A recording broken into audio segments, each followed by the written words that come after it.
Hi, everyone. So good to see you all again. I'm waiting for my translation, but there is none. Yeah, so we are going to cover a lot today, actually. We are going to go over cause and effect, false cause and effect, because Jesus says that in order to have a true understanding of who you are and to stay in that consistently, we need to see the tricks of the ego. We're going to go into the power of suggestion. We're going to go into boredom. We're going to go into choice.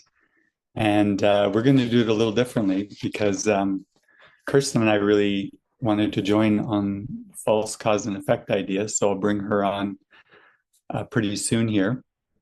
And then I thought David would love to talk about where true choice lies and the real power of the mind. So yeah, this is going to be really fun for me. But maybe the first thing we can do to start this whole session off is just play a short little clip that we've prepared for you today. So if you can get a glimpse of that, anytime we say, because this happens, then this happens, that's false cause and effect. Since everything came from our mind in that split second wrong-minded decision, the rest of our journey now is taking full responsibility for that. So we're now going to go into that idea in a very fun and much deeper way. And we're going to play a 9-minute. It's actually a YouTube from this British kind of a TV psychologist who basically does these episodes once a year called Trick or Treat, where he gets some participants together. They don't even know that he's involved. Because if they did, they'd be looking for a trick because they know it's kind of this famous thing they do every year. And basically, they are kind of there to show certain mind patterns. And the mind pattern show us is this pigeon superstition, is how quickly the mind wants to associate what it did with a reward or a pain that comes out of that. And yeah, we'll probably go into the metaphysics of that in a deeper way later. But the important thing to set this up is that all of these people will enter into a room and they have to open these glass doors in order to get 5,000 pounds each. British pounds, it's 5,000 pounds. And on top of the door is a simple sign that says, if you wait 5 minutes, the doors will unlock automatically. You can walk through and get 150,000 pounds. But because of the desire, the expectations, the wanting something of the human condition, all they see is the little 5,000 pounds and the fact that they have to get 100 points so that the doors will open. So they're running around the room trying to figure this out. Meanwhile, I edited this, so I have to tell you this. Meanwhile, what gives them the points is a goldfish randomly swimming around in a tank. And as it crosses the midpoint of the tank, they get a point. So it's totally random of when this fish happens to cross this line. And if it crosses it 100 times, then the doors, they're already open, but the doors open for them and they can go get their reward. So I want you to just enjoy this episode. He actually does go into false cause and effect, kind of cool. And then Kirsten and I will have a discussion about this in kind of how we can apply this practically in our lives. Isn't that amazing? Every time I see it, it's like, especially that guy where he's like, no, we obviously did something right. We got our 100 points. Like the temptation to take credit for something. I always remember this Eckhart Tolle parable where he talks about, a man goes around searching for all this wealth, and he's a beggar or something like that. And the whole time he's been sitting on on a chest that is full of money, which is our true identity and who we are. So whenever we have this pigeon superstition or false cause and effect thinking, it's really a distractive technique to keep us from remembering who we are. So yeah, maybe later on after Kirsten and I done David, yeah, I'd love even to hear what he has to say. But Kirsten, maybe we could bring Kirsten on to talk about how we apply this kind of on a practical basis in our day. And yeah, I know that you, for the past few retreats, you're inspired to go into, I think it's still there for you, some hospital adventures that I went through. Totally change the topic. That's fine too. I'll just kind of pass it over to you now because you put a lot of prayer into this. Yeah, yeah.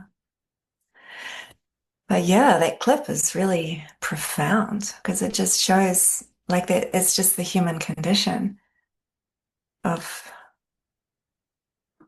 like really thinking we need to get it right. There's like a seeking a reward or getting it right or like seeking externally for the reflection, or change and just the whole thing is about bringing it back to mind and seeing that it's just such a reverse. It's not the case at all. Like everything comes from our mind.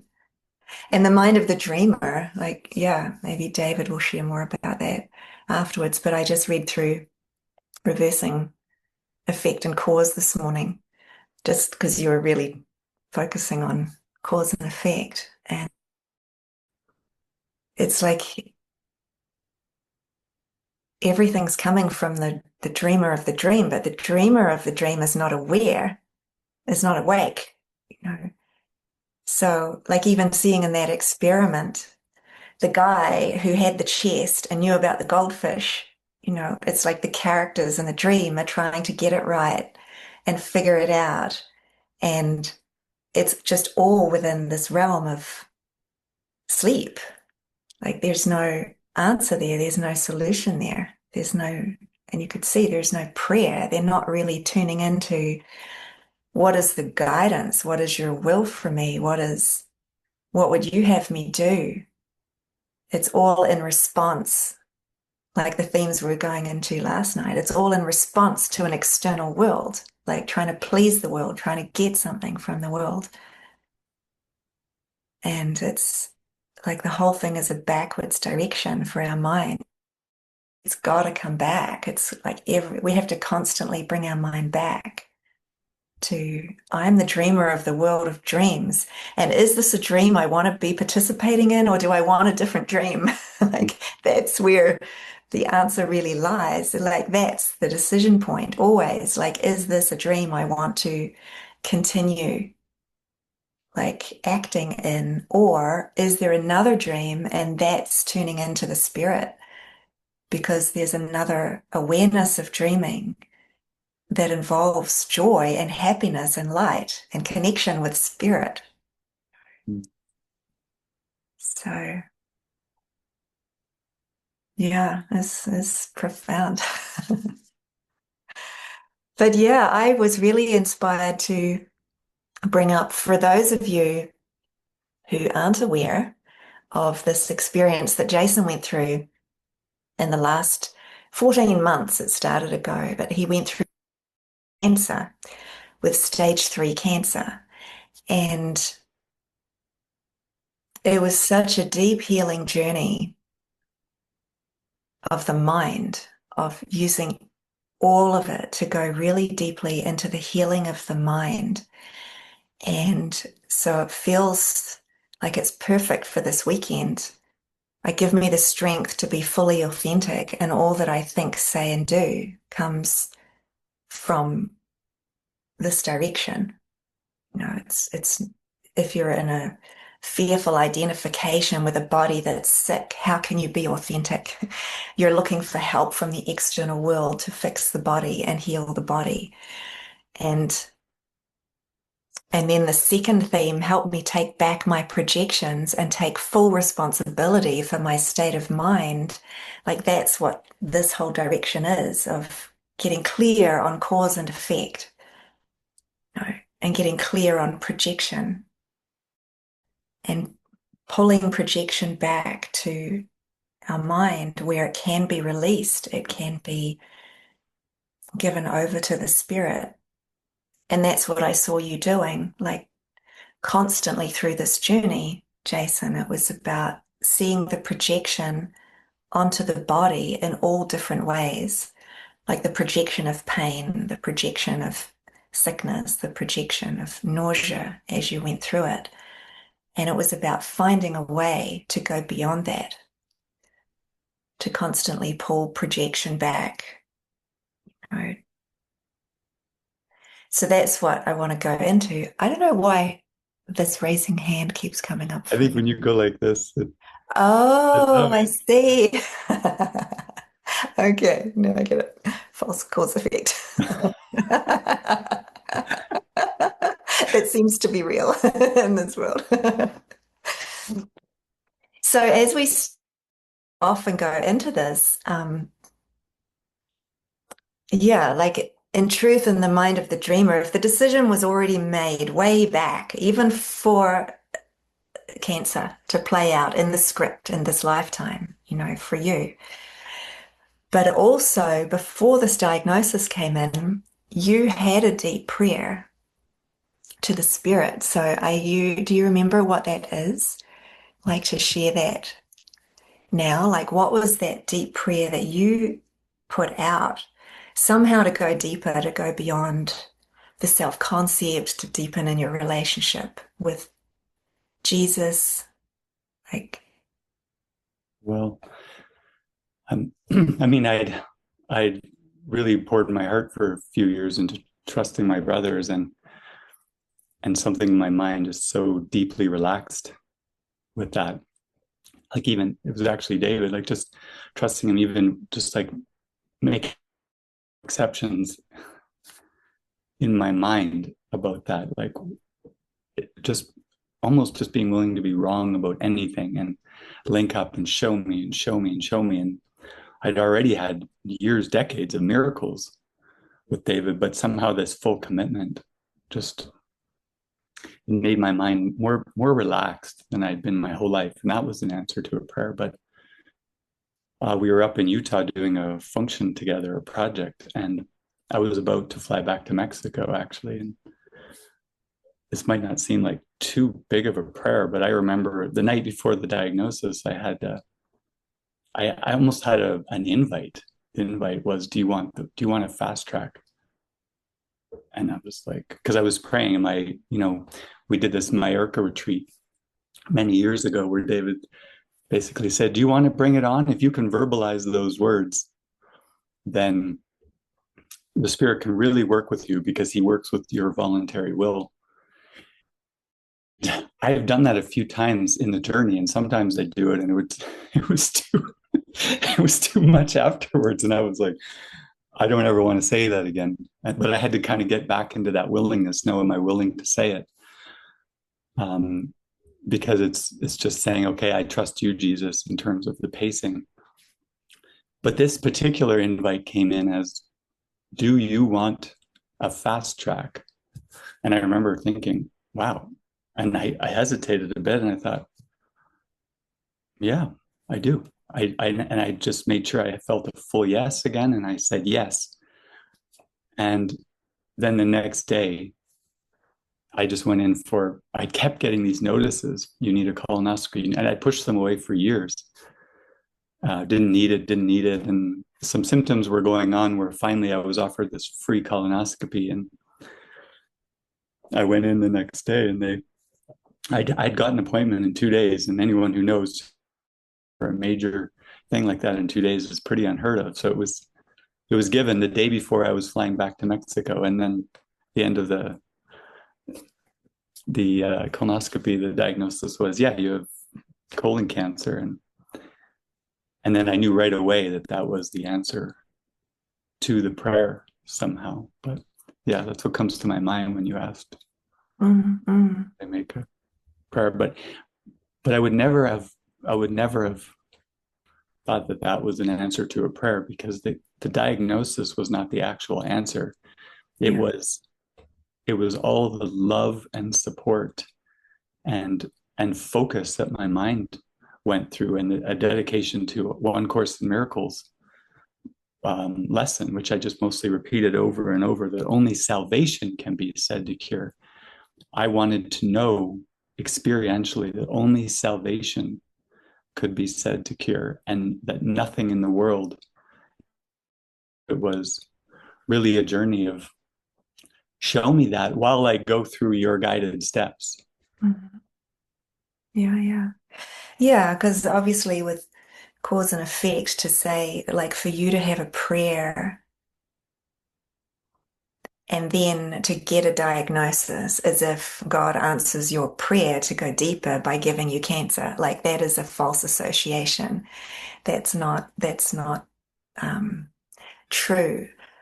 But how I hear it when you share that is like your prayer was like, I want to go deeper and I'm ready for this, and my mind is open to use everything that happens next in my journey, not knowing what that is, for this prayer to be answered and for the deepening of my mind. And then it just so happens, as the script plays out, the next day, a diagnosis of cancer comes and you're ready.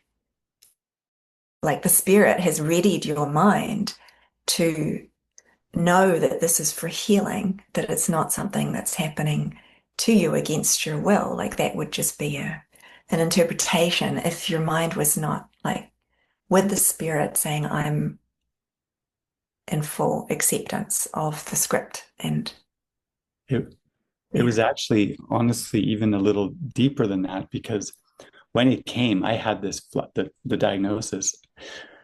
There was an emotion, but right after there was this flash. You asked for this, but not as in you asked for something bad. There was no judgment on the form. It wasn't a good or bad thing. It was, you prayed for this. You prayed for something that would impel your mind. It's only the judgment that it's a bad thing and that it shouldn't be there and you've got to fix it and all that stuff that actually was was the problem. But since, like Jesus says, everything that seems to happen to me, I have asked for and I've received it. I asked, I'm like, wow. I wasn't even allowed to say in that moment. I mean, temptation seemed to come in later, but I wasn't allowed to say, oh, well, it's because of what I ate or didn't eat, or I haven't put much attention on the body or what. None of those were allowed in because it was an immediate recognition of an answer Mm-hmm. to a prayer. So then the focus could be on, okay, wow, how is this going to bring me deeper? And I have so many miracles about how it did bring me deeper. Yeah. Yeah. Yeah. That's like you just touched on the responsibility for sight is a quote that I just wanted to share because it feels like you basically just said it. And this is in full alignment with like the direction of cause being of the mind and it being the right way around. So this is from chapter 21. There is only one thing you need to do for vision, happiness, release from pain, and the escape from sin, all to be given you. Say only this, but mean it with no reservations. And that's what you're sharing. Like there's no reservation. Your mind was set in this direction. And that's what gives you the strength for mind training to stay with it. And then you see all the false associations come up or the doubt thoughts come up. Like, what did I do? Could I have done something differently? But when you're really clear with no reservations, you can face those thoughts for the purpose of releasing them. For here the power of salvation lies. I am responsible for what I see. I choose the feelings I experience, and I decide upon the goal I would achieve. And everything that seems to happen to me, I ask for and receive as I have asked. Deceive yourself no longer that you are helpless in the face of what is done to you. Acknowledge but that you have been mistaken, and all effects of your mistakes will disappear. It is impossible the Son of God be merely driven by events outside of him. And this, it was what? I just kept seeing like over and over for you.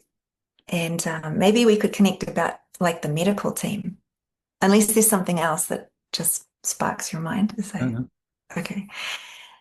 Um, because yeah, when you get this diagnosis of stage 3 cancer, and of course you go towards the specialists because they have this, it's their field. They have a sense of like, okay, this is what we would recommend. And in your case, it was chemotherapy and surgery and then possible radiation. And so you're kind of going towards them, knowing that they're the doctors and you're gathering information and to be able to make decisions, and pray into then the guidance of what to do. So how did you, if we really stay with the first like themes of this retreat, give me the strength to be fully authentic in all I think, say, and do, and help me take my projections. Like you don't want to give all the power to the doctors in a blind way, in a people-pleasing way, where you're deferring and people-pleasing. And yet, how did you navigate that with, I trust my brothers who are one with me. I want to be guided and I trust the spirit's going to come through these angels and these medical doctors, because if this is all the spirit's plan for the healing of my mind, I want to trust them and I want to the guidance, you know. So yeah, how do you navigate that? Like truly finding what is real, what is true, and trusting brothers. And yeah, just any examples of that came to your mind where you could see. Yeah, that's beautiful. Well, those two ideas, like trusting my brothers and following intuition, and they all kind of merged. And how they merged is really right from the beginning because I didn't go towards the doctors at first. I was actually like, oh, okay. I was thinking of Frances, and she just decided that, after many miracles with many different doctors, it was decided that it was like a surrender point. And I thought I kind of went there first in my mind, like, okay, well, this is my surrender point.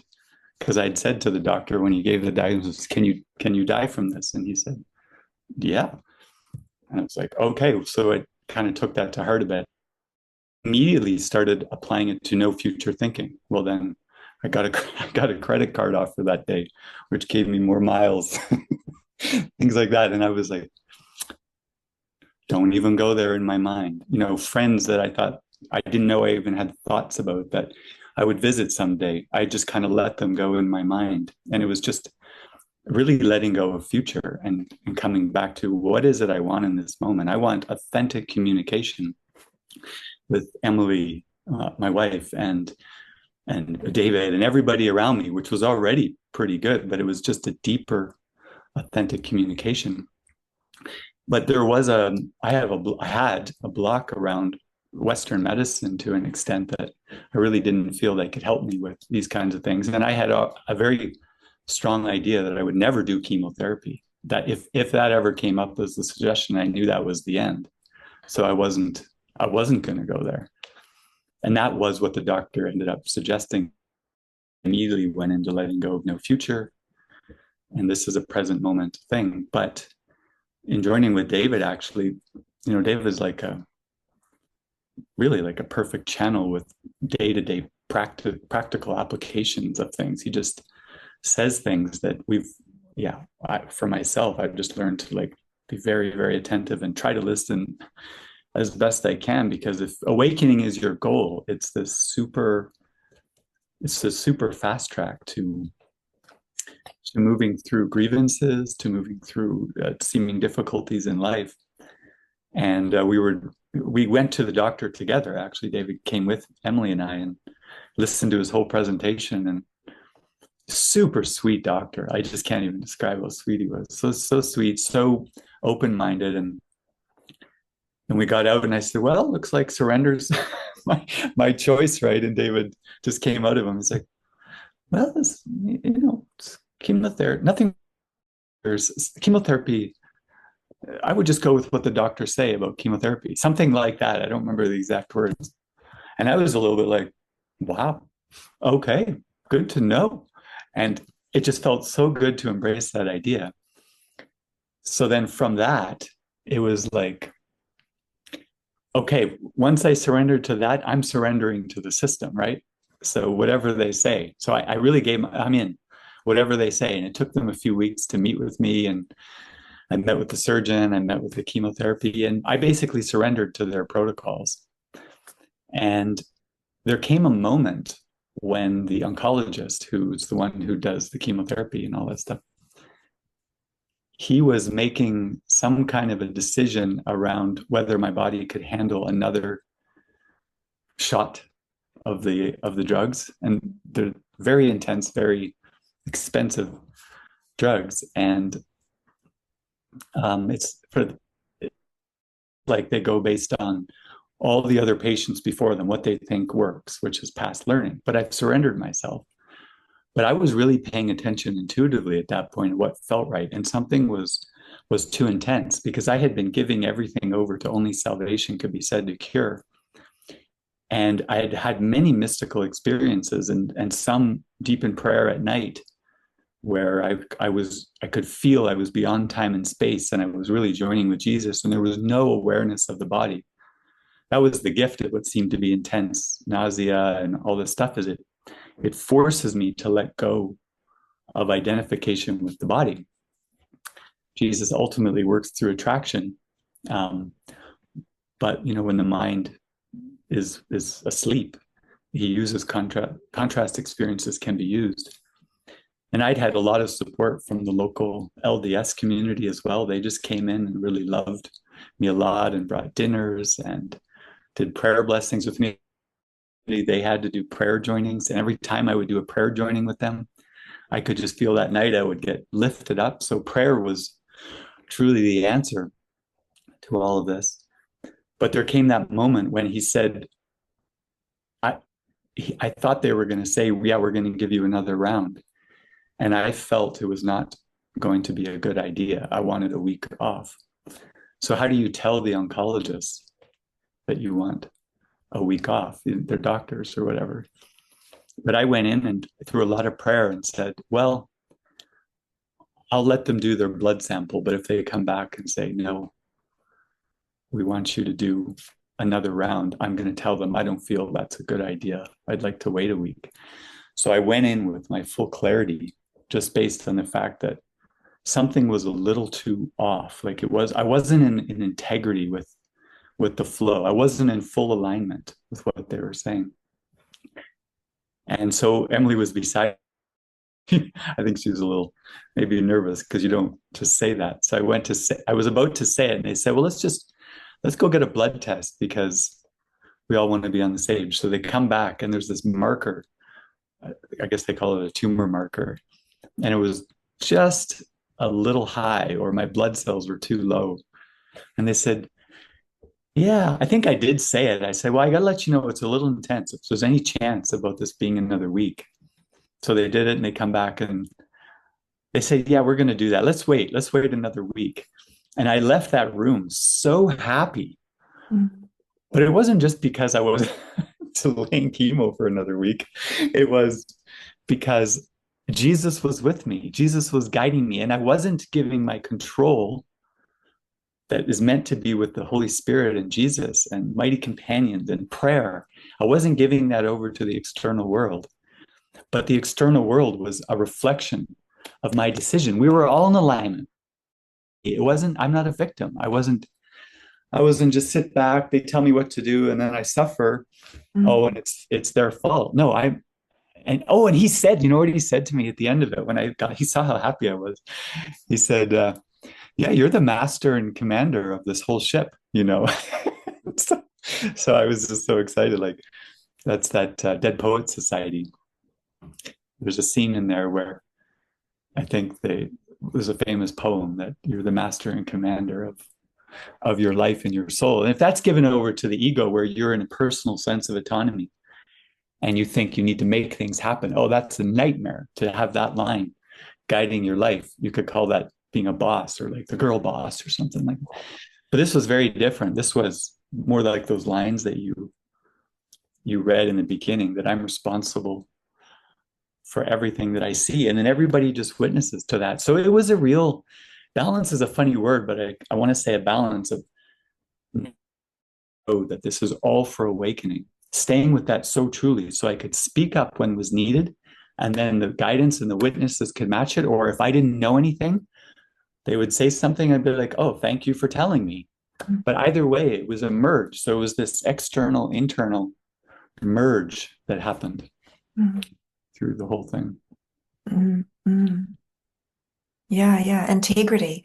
It's about you really being in integrity with the spirit and not deferring. So like really being so open-minded to trusting, like initially with the chemo, because I remember that you said, yeah, no, I would never do chemo. Why would I do that? You had a lot of beliefs around it. It's just poison. It poisons your body. Why would someone consciously, poison themselves? I couldn't sit there and take that. And and then just being so open, like what is the spirit's guidance? Because it's all for undoing the beliefs in the mind. And that's what heals. It's what's the guidance and what's truly Yeah. given. And then being so open and trusting, and yet staying in integrity when there is a feeling and there's a something doesn't feel right, and not deferring to the point where, yeah, you would be a victim and just sit there and take it.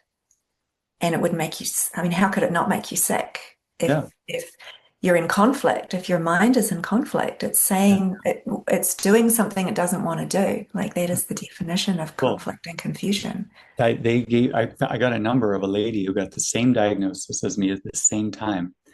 And we got hooked up to have a phone call to kind of support or whatever. So I called her kind of all excited to see what she would have to say. And she was like so convinced she would never do this again. If she ever had to do chemo, she would just decide to end her life. It was horrible. And so I even said to her, I said, was there any, I'm like looking, any good thing that came of this? And she's like, no. And I was like, wow, because at this point, that was not my experience. There were so many good things that came from Yeah, this, even deeper in terms of healing, like how much I thought I had to participate in the community's healing, or like not people, but for things to flow or whatever. And it was like I was ejected for a year. And so it's like I could just receive all this love. And I was given so many opportunities to extend through that there's actually a famous actor who was diagnosed again at the same time as me. And you can see his face now. And he might not like make it through the whole thing. We had the exact same diagnosis, same time. But I read about his stuff, and he had to struggle with financial thoughts and all of these things that added onto it. And I just felt like with purpose, when I were talking about this, there was no chance to go into victim realm with this. It was like, every day, even David, yeah, I don't even know if he thinks or knows this, but each morning, maybe when when it would be particularly intense or something, he would just come in and we would start just talking about ministry things or seemingly random things. And he'd be like, yeah, I'm thinking of doing this movie about capitalism, a love story. And hey, do you want to blend that with another movie? Let's get a movie team together. And so we'd have 6 people and we'd spend a week or two making this movie project. And then he would show it Saturday. And so there was no time to think about yeah, problems or whatever. It was like extension and giving, but it was never just to push over either. There was plenty of time to sink in and watch, and almost like go through a personality change where I thought I had to be something, where this is the 4th theme, show not depend on what I do, but is inherent in who I am. That was really a big part of the learning. because I don't have to do anything. Love, I am love. Love, I'm being received. Yeah. Yeah, yeah, yeah. Yeah, it's profound, really profound. Yeah, and that the true healing is in the prayer and being used by the Spirit, being guided by the Spirit, and not even knowing. Because I know at one point it seemed like you were so full on, and you and David were on all these missions before you were doing chemo, I think, like up to the monastery and back, and like it was just such a swirl. There were so many things happening with the property getting like things getting fixed and I remember having some false empathy, like, oh my God, like, shouldn't you be resting more? And it was just, but seeing that, like, the spirit just had you, you know, held you and had you, and there was time for healing, and then like not judging against, not trying to in any way know what is how to heal yourself, like what is most helpful in terms of your energy levels, what you should be doing, how much you should be resting, like really letting it be given. And there's a higher purpose in that that's beyond the personal self, Yeah. like that could know like what's truly helpful. Well, Yeah. I feel I need to share to that because that's that whole episode we just watched, False Cause and Effect. There were plenty of opportunities to see because they give you so many different things that when you take this, then this conflicts, and then you need to take that, and then this happens. And it gets to the point where you literally have to give up because you can't find your way through. How do I counteract all these things of the world? You're in the medical model to an extent if you were to let your mind go there. Yeah. But the only way out of that is to say, you know what? Can't be responsible for getting into, I mean, I'm responsible for getting into that kind of thinking, but I can't be in this kind of responsibility in my mind. I need to just let go. And you let go that if this, then this. And that is that letting go that if you do this, then this happens. And if you let go of that, that's when I would lift up. And I consistently had, oh, if I eat this, this gives you nausea. If you don't do this, if you just let go. And it's almost like you're forced to, but that's into the water slide of like, and that's when the pure relaxation would come, and there'd be no identification with the body. And then the question, well, am I still in pain? I would see that thought. Am I like, who is who in pain? Like you're not identified with the body. And that's the miracle. Like it's like such a hard thing to describe, but the pain is only if you're in identification. It's a trick to keep you identified. And as soon as you try to find the cause, going, you got to buy out of the whole game. That's what's so. Yeah. Yeah, yeah, yeah, yeah. Because I remember at one point talking with you about, you were saying, okay, so the chemo gives me nausea and gives me these symptoms. And so they've given me this medication to counteract the nausea, but it affects this. And so It's then they give you this complicated. other medication or to counteract those symptoms, but then that makes you sick and or that gives you a headache. So then you have to take this pill for the headache. And it's such a like, it's a realm it's a realm of false cause and effect through which there's literally no way out. The only way out is in. Yeah. The only way out is in. It's off that battlefield into into guidance.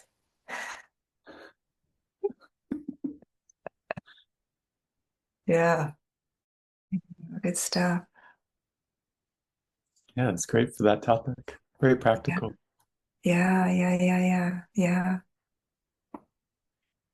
Well, maybe, do you have more questions or is this a good time? Maybe. No, that was all of my questions. So yeah, we could if David was sparked. Oh, you're leading the session, so but if David was sparked about cause and effect, Yeah. to link in Hi, before I Dave. jump off. Hi, David. Hi. Hi there. Yeah. Yeah, that's good. It's a great topic. I mean, in one sense, it's the most foundational, most basic topic that there is, and I've talked about it for the last almost, I don't know how many years, 34, going on 40. It's been a lot of years, almost 40 years, but basically, to simplify it, God is the cause, Christ is the effect, and the words, the Father and I are one. He was simply describing a true cause and effect relationship in spirit. God is the cause and Christ is the effect. He was not teaching that, he's not teaching I am God. When he said the Father and I are one, which has been misinterpreted, that Jesus was teaching that he was God, that is not accurate. Christ is not God. Christ is one with God in spirit, but God is the cause, Christ is the effect. And for some people, they go, "Oh, I can't go for that." Jesus even says in the statement, "The Father and I are one." There are two parts to the statement, and he's again talking about cause and effect, where he has the workbook lesson in the course where it says, "I choose the second place to gain the first." That lesson, I choose the second place to gain the first. The only way that that lesson makes sense is I choose the Christ that I may remember my Creator, God, cause. That's the only way it makes sense. So what the teaching is that cause and effect are together. The Father and I are one. And you have to remember that. If the Father and I are one, that means basically the cause and effect are together and make no sense apart.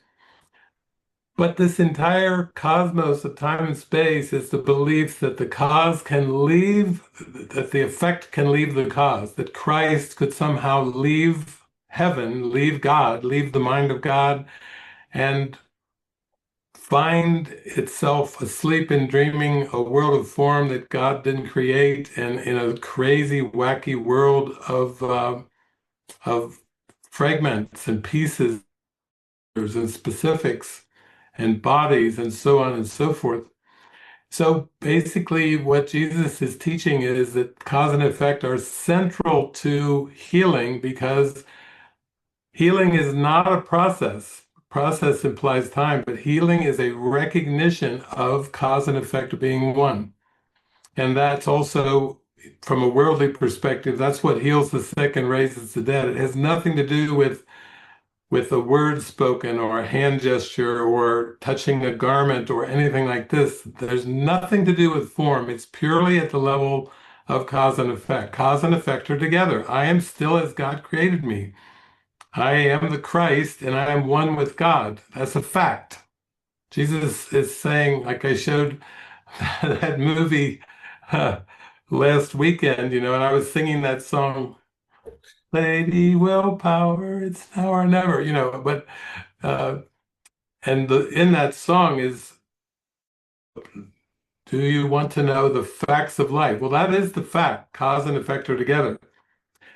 Now let's look at it more specifically now. Now, if cause and effect are together and they are not split off and they are not apart, then you would begin to see the impossibility of linear time, because linear time and space are the belief in specifics, differences, and of course, linear time is past, present, future.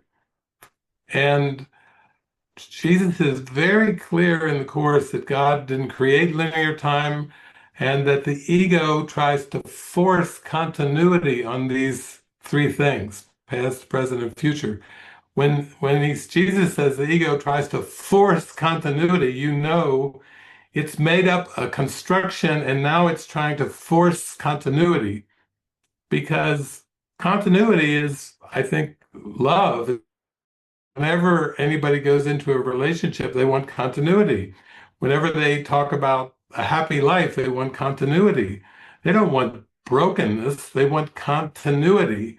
And Jesus is teaching us that spirit is continuity and time and space are not. Mm. And therefore, basically, you could say that time is simultaneous. It is not linear. Time is simultaneous. Everything is, so to speak, happening at once. And then if you try to put any concept on onto that simultaneity, you miss the simultaneity. Because if everything's happening at once, then there can't be a male and female. There can't be up and down. There can't be right and wrong. There can't be opposites. There cannot be opposites, fast and slow. There cannot be opposites. Also, there's these concepts that arise in linear time and space that God doesn't like. I summarize them as control, ownership, and possession. There is no such thing in eternity as control or ownership or possession. These are make-believe ego constructs. But if you look at human relationships, those three things come in big time. If you look at the medical model, if you look at economics, if you look at politics, if you look at any aspect of human condition, it's presuming that time and space are not simultaneous and that these concepts are realities. And that's why there's so much struggle with control and ownership and possession. Jesus he didn't renounce them, he basically saw the impossibility of them. Mm. And that's why he said, be of good cheer, I've overcome the world. You know, there's a part in the Course in Miracles too where Jesus says, not one thought the world believes. That's a pretty amazing statement. Not one thought the world believes is true. That's why Shakespeare called this world Much Ado About Nothing. Shakespeare was quite bright in terms of wisdom. That was the Holy Spirit speaking through Shakespeare. The world is much ado about nothing. So that first clip that you showed, you know, that was a perfect demonstration. Not only the pigeon clip where the pigeon tries to say, what was I doing in form when the door opened for the food, you know, and then it flaps its wings repeatedly if it was flapping its wings.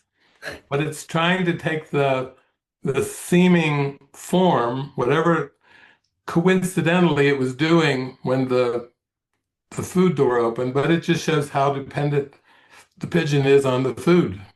It wants the food. It believes it needs the food. The food is part of its high in the mind. And then it makes all these false associations. I remember I studied the Course and all the psychotherapy pamphlet and Song of Prayer and everything connected with the Course. And there was one point where Jesus put a phrase together and he called it spurious cause-effect relationships. He basically is saying, your problem is you're in spurious cause-effect relationships. You believe in cause-effect relationships that actually do not exist and never have existed. Whether it's with diet, or whether it's with exercise, or whether it's with the medicine or the medical model, whether it's with economics, whether it's with politics, it doesn't matter. If you have cause-effect relationships, even with family, which children came first? You know, the firstborn, the secondborn. There are no first, second, and thirds. It's all simultaneous. In terms of like sexuality, you know, if you go through sexuality and they say, well, you learn the birds and the bees, you learn about human conception, and you learn about sperm and eggs and fertilization and and the child, you know, the embryo growing and everything. That's all part of procreation, what the world calls it, and it has nothing to do with spiritual creation, which is purely spiritual, because there is, even with that story, that is just the story. Story of sperms and eggs and fertilization, that's all just another story. Everything about this world and time and space is just ego stories based on the belief in linear time, past, present, future.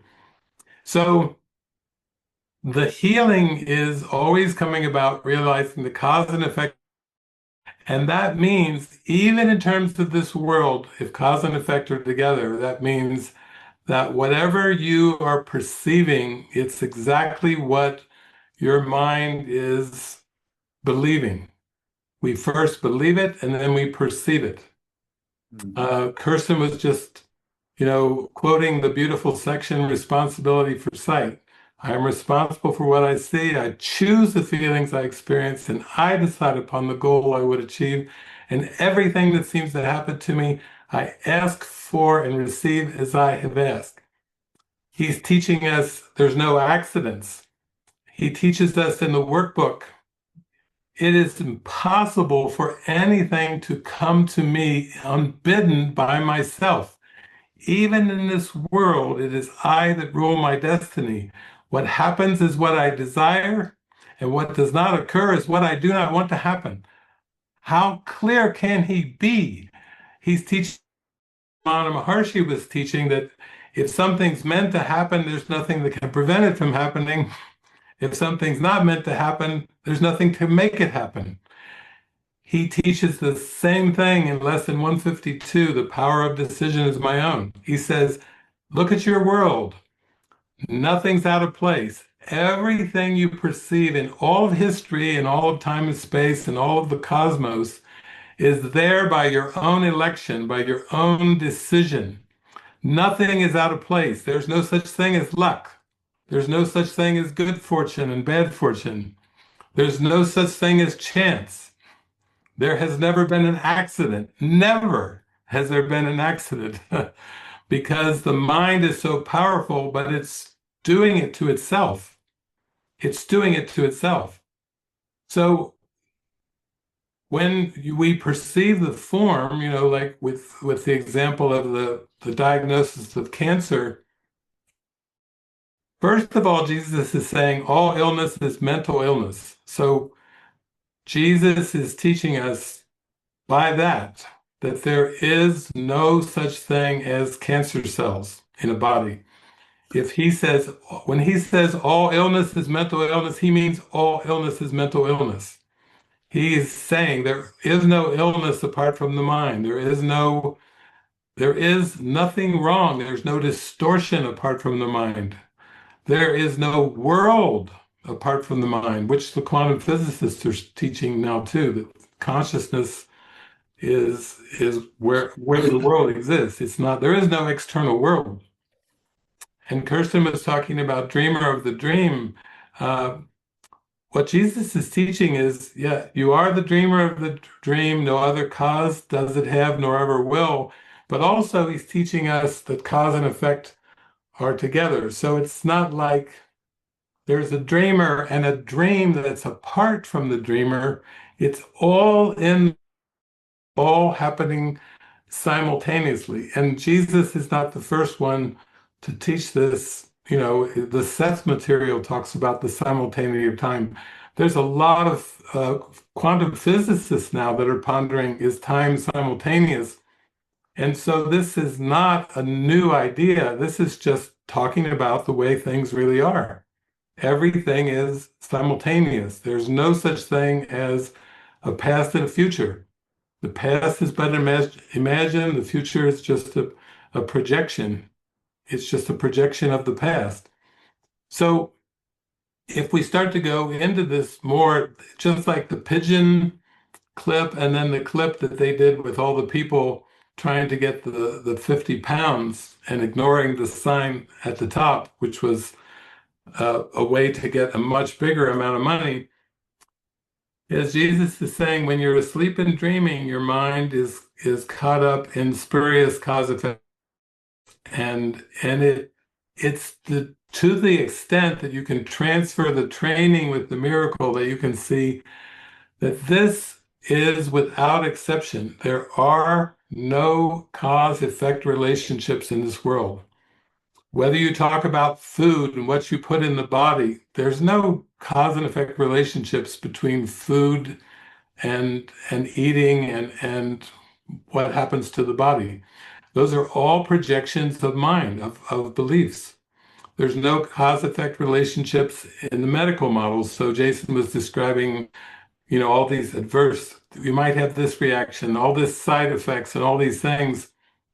What is the medical mind but a mind that is confused? And that's why the one lesson that Jesus was giving to Jason was only salvation can be said to cure. Only the atonement brings the cure. In this world, Jesus says cure has many different meanings and it's not accurate. He says in that lesson. So basically, if you can surrender and keep surrendering all the concepts to the point where you actually can use as your mantra, I know nothing, which actually is a very good mantra for this world. To be clueless and carefree and cared for, I know nothing, I know nothing. You have to come to that place of humbleness of what Kirsten was saying, it's a surrender, it's to go within instead of looking outside, because everything in the five senses is the projection of spurious cause-effect relationships and concepts. Reaching the truth is nothing more than the escape from concepts, and that's what Jesus says at the end of the text. He says, salvation is escape from concepts. So if you look at what seems to be a personality self, that is a projection belief system. And underneath that mask or that persona, that personality, that person, there is just a lot of concepts and beliefs that may involve competition, that may involve survival, that may involve winning or losing, and definitely involve control and ownership and possession. And it's not like you have to try to counteract those concepts. You just have to see them as false and see that they are impossible. And, I see Amanda here. She had a mystical revelatory experience very recently, a few days ago, but it was, it was about the impossibility of judgment. Judgment is not something that a person needs to stop. It's something that is absolutely impossible, that it has nothing to do with God. It has nothing to do oneness. It has nothing to do with eternal life. It actually has nothing to do with anything. It's just absolutely impossible. And then when people say, well, okay, I want a revelatory experience like Amanda had, then I'm going to pray for that tonight. I'm going to say, God, she had one, I want one too. And I would say, he says, ask anything in my name and it is yours. If you really do ask for that, you'll find it's not owned by Amanda, but it's just there for the asking. But also people may say, well, I can follow you, I can follow the metaphysics, but I mean, practically speaking, on a day-to-day, moment-by-moment basis, what am I going to do with this judgment? And I say, well, if you give the judging mechanism, the ego, over to the Holy Spirit, will bring back to your mind guidance. And guidance is very practical. That's what Jason was going through for that period. What was it, like 9 or 10 months? It was like daily guidance around the smallest things. And I was trying to just focus on the joining. Let's feel the inspiration, the guidance together to do whatever we were doing, but we were not analyzing false problems. We were not trying to talk about or figure out spurious cause and effect, because Jesus says you can't figure it out. It's pointless to try to figure out spurious cause and effect. And that's also why, even though I spent the parable of David 10 years full-time in university, ultimately I saw that where my mind went with Jesus was that I outgrew the concept of education in the sense of learning things, memorizing things.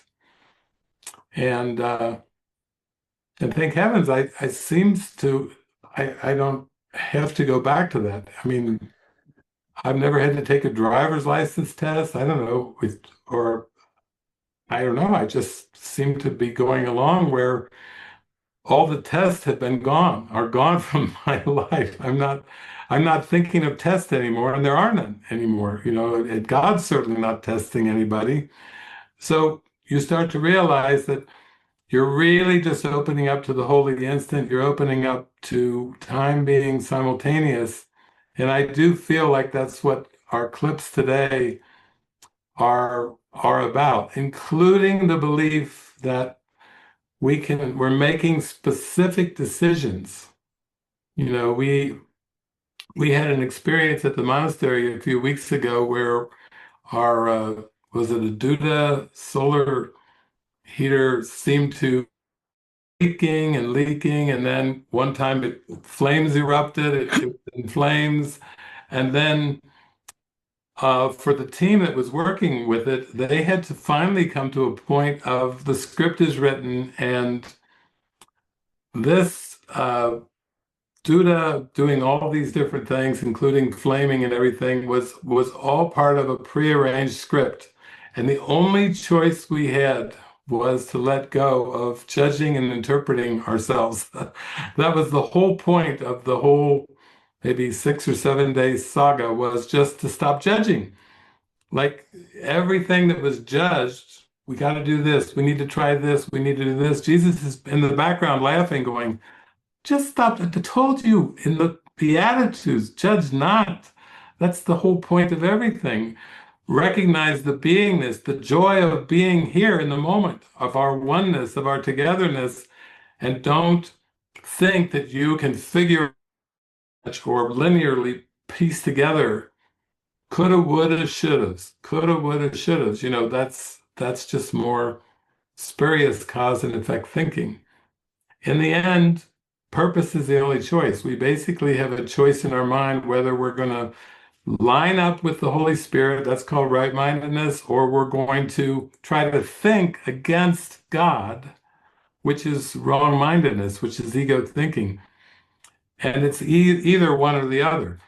And it's not one or the other over a long script of things. It's just that there's just two instants. One's called the unholy instant and one's called the holy instant. And we have to choose. We have to choose. Our purpose here is to make the right choice between those two. It has nothing to do with what seems to be happening in this artificial linear script. And once you start to begin to grasp this, then you're not concerned with the daily news. You're not concerned with the stock market. You're not with Cancer diagnosis or current events or whatever. They're all the same. They're all literally the same. I always remember with sickness, Jesus says, just say these three things. I am not a body and my mind cannot attack, so I cannot be sick. It's like a 1, 2, 3. He's not only told us that all illness is mental illness, but he says, here's the simple procedure. Three things, that's all I'm asking of you. I am not a body and my mind cannot attack, so I cannot be sick. Well, if I'm not a body, then I must be a mind. And if my mind cannot attack, what does that even mean? It means my mind cannot separate from God. My mind is still one with God. So I cannot be sick. The Christ cannot be sick. You see, it's like simple logic. I am not a body. Okay, you're not a body. Okay, you got that one. No identification with this slab of flesh. None. No, none. And my mind cannot attack, because that's the only belief where we could have grievances, is have attack thoughts, is to believe our mind can attack, separate from God. That's not possible either. So I cannot be sick. It's like a 1, 2, 3 formula to face any time you're facing a discomfort or a symptom or anything. You just have to do a 1, 2, 3 whammy with divine logic. And then that's what clears it away. So I think we have a lot more clips today. That's my words on cause and effect, and there's great joy underneath those words if you follow. They're very simple and they're very direct. Yeah. I'd love, before we switch topics, I'd love to talk about this idea. At times people, like say with the cancer, oh, I caused it, or I'm responsible because I wanted it to happen to me. But that was like a limited idea of taking responsibility. But with what you just said about I'm mind, I am not a body, so I cannot be sick. There's a point when you release and you accept that your mind, the idea that I caused cancer or I brought, even that just completely dissolves. It's like that's where the freedom is in the whole thing. Yeah. Yeah, I said, I remember 20 some years ago, I had a group of students, and I that was back even before the 20, 25 years ago, with 30, it was before the days of The Secret, the movie, the book and the movie, The Secret. But even back then, spirituality, manifesting was a very popular topic. So I remember telling the students, I said, if you want to do a workshop that will be very poorly attended, maybe no one will come. Just do a workshop called The Impossibility of Manifesting and see if anybody shows up. Because manifesting is a false belief too. If I am as God created me and God is spirit and God knows not form, that's a line from the Beyond All Idols section. If God knows not form and I am one with God, then that means I can't manifest. So, wow, that's good. That would be a fun online gathering to do with Zoom and see if anybody shows up. The impossibility of manifesting, free. See if anybody shows up. But what you're saying is, even the ideas, the New Age ideas, I manifested this cancer. Jesus is like, who is the I that manifested the cancer?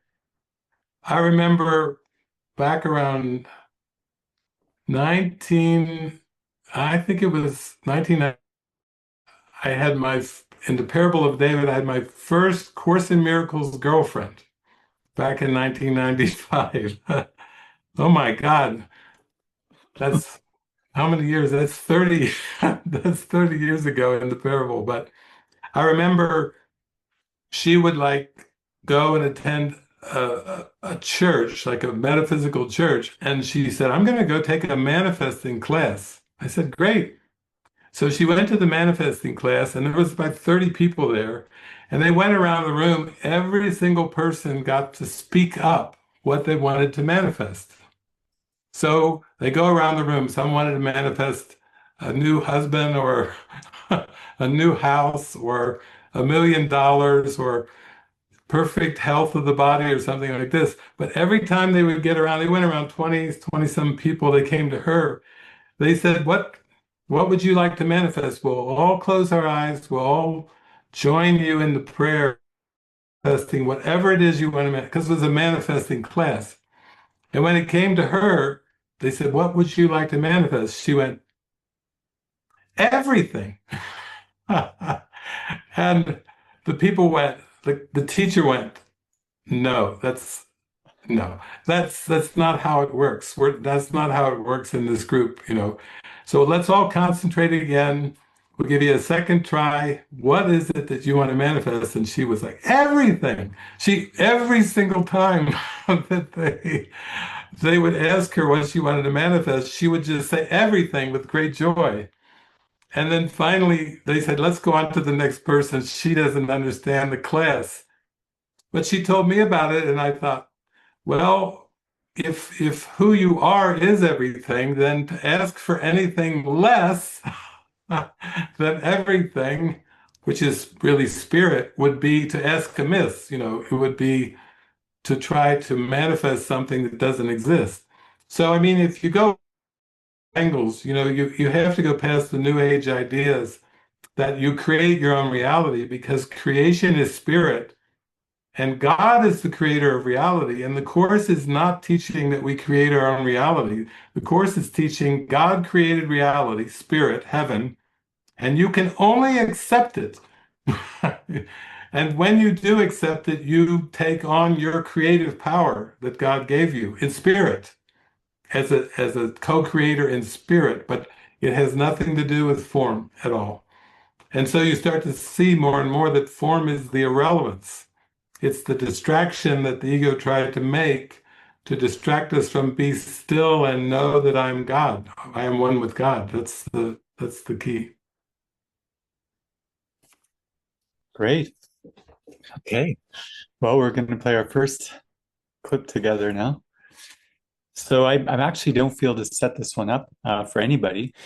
That's like a good little clip for I can be hurt by nothing but my thoughts, which was, yeah, a lesson from the workbook. Yeah, it's all, there's no physical illness. It's all illness is mental illness. Yeah. Isn't that cool? Right after your talk, you said that. Well, I thought we'd just, yeah, if you have any thoughts, feel free. But then when you're ready, well, I'd like to bring on two people that feel like they have some kind of reaction or intensity or like a deep question from that emotion. And Marina, you can raise your hand and Marina will pick two of you in the meantime. But yeah, if you, we can wait for them, David, or you can just start sharing. I'm not going to use any lasers over the Zoom before, like, yeah. You know, he does say in the workbook, pain is a false perception. So we just have to remember this is all our mind, everything that we're perceiving and experiencing. And he does say, what you believe, you make true for you, not in reality, because in heaven there aren't any beliefs, but what you believe, it's kind of a Pygmalion kind of a thing. What you believe about yourself and the world, because the mind's so powerful that it will generate all kinds of seemingly feelings and emotions that are tied into the beliefs. And so it's like a self-fulfilling prophecy for the mind is what it is. Yeah. It's really no different than even cancer. It seems to be part of the script, but if you believe it's part of an identity, you feel it. There's no difference between that and a nocebo effect. Yeah. And also you can see why 2000 years ago, how with Jesus walking the earth, you know, it wasn't, they had their own medical model probably with herbs and treatment of wounds, you know, because there were crucifixions going on and Roman soldiers and swords and blood and everything and amputations and all this and that. But that's why when Jesus demonstrated the miraculous state of mind, you know, the blind could see, the lame could walk, he he cured what seemed to be physical ailments just from this cause effect clarity that we're talking about today. That's everything, is just to be clear on cause and effect. He was clear, I and the Father are one, so nothing could arise or hold on to go against that, because that's the most core experience in the mind is cause and effect, and in a true relationship, that my mind is the cause and the world is nothing but an unreal effect from the ego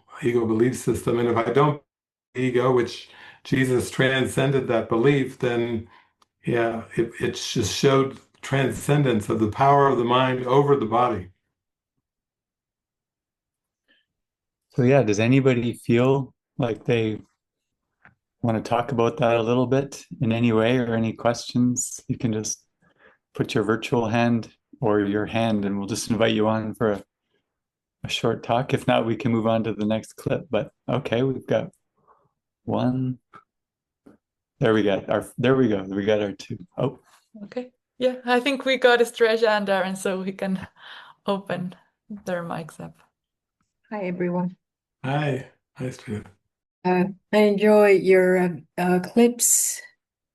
During my master's programs, I would show a lot of Skinner's videos about cause and effect. And anyways, very interesting. I'm sorry, should I go now or someone else? yeah. What was your, did you have any feelings you wanted to express or About a the question? videos? Yeah. I experienced that. what you guys were showing in the experiment during a Vipassana retreat, which is being silent for 100 hours for 10 days, my mind started to have fearful thoughts, and immediately the face was on fire and my heartbeat was going this fast, and I got really scared. But then what I did was, oh, it's just the mind. It shut up. I guess it's a comment. I don't know if it's a question, but yes, the mind, I can see the power of the mind at play. That's Yeah. all I have. Yeah, maybe Darren has a question. Hi. I wanted to share something that happened to me about, I don't know, maybe 3 months ago. I was taking a nap, and I was having some kind of dream where like a dog or something was biting my arm. And in the dream, I started to wake up because it felt very uncomfortable. And what was interesting is as I started to move, that started to wake me up. And Holy Spirit came in, and it was just like, oh, pay attention right now. And I noticed as I was starting to gain consciousness, there was a pain, and I was like, what is going on? And then as I started to wake up even further, then the pain started to like drift away. It's like, oh, don't look at this. Um, and you know, the guidance that came in is that was projected. That pain that you felt in the arm was definitely projected by the mind. It wasn't, it's just showing me that it's all mental and not, it wasn't like, physical. So yeah, I just felt to share that. It was a fascinating experience. Thank you. Okay. Yeah, it's kind of striking. Some of you might have remember Bob Rosenthal was the co-president of the Foundation for Inner Peace before he passed away a few years ago, but he was a psych, and he did a lot of studies in associative that identity disorder, or what some people call multiple personality disorder. And what was so beautiful about that was, what people have heard of Sybil and these different kind of case studies, but the different alters as they would rise up and take hold of, be identified within the mind, the body would reflect the same symptoms of whichever alter. One could have heart disease, or one could have cancer, or whatever the alter was, the body would just be the reflective mechanism of the alter, whichever alter it was in mind, and it would shift. So it just kind of showed that it's all mental. That was a very strong reflection of that. But yeah, both of those, I think with what you said, Darren, and also what Australia said, that's just showing the power. It's all in the mind. Yeah. Just to be clear with everybody, so what we're going to do is this clip, and then just one more clip. We'll just have two people that come on for a discussion. So we're going to move on to the next clip now. And if you feel something with it strongly, then you can be part of the next discussion, because we have a lot to cover. So we're not going to, we have a kind of an announcement at the end of how we're going to do questions today and tomorrow, but I'll get into that later. So just watch the next clip. And then if you really feel a strong sense of a reaction and you want to talk about that, to go deeper and have David talk about it deeper, then that's the purpose of this next discussion. So you can play boredom. I just find it so amazing that this is the human condition, this is how it plays out. So. Yeah, it's kind of a commentary on the modern technological world. If you say, okay, go out for a day, and oh, by the way, take along your mobile phone, but just don't use it for a day, and then Facebook. you just see what happens. Because if you go out, you see everyone is kind of spending a lot of time. In fact, even afraid of boredom or fear of connecting with people. People find more of a comfort in scrolling than they do speaking. Or I always say with our community, we use the little thing called Slack, which is kind of a form of texting. And people would slack off all day instead of calling somebody and having a video call. They would rather Slack them. More safe, more controlled, less fear of love, fear of intimacy, with slacking. Not so much of an investment with the text as a video call. So, I think we can start to see there's a fear of purpose. There's a fear of inspirational purpose, and the ego has used this mesmerism so much that now boredom seems to be for children, adults, young adults, it seems to be like a plague that they've got to fight off every day. And that's a strong commentary. Marina, did you make your choice? I see that we have four hands, but we were feeling that we could have two for this part. I don't know if any of the four of you have anything very strong in your mind that you would like to go deeper into that would make it more obvious. But otherwise, I will just fill it out and choose two names. So, well, maybe we can start with Jason and Solvik. Hey everyone, grateful to be here.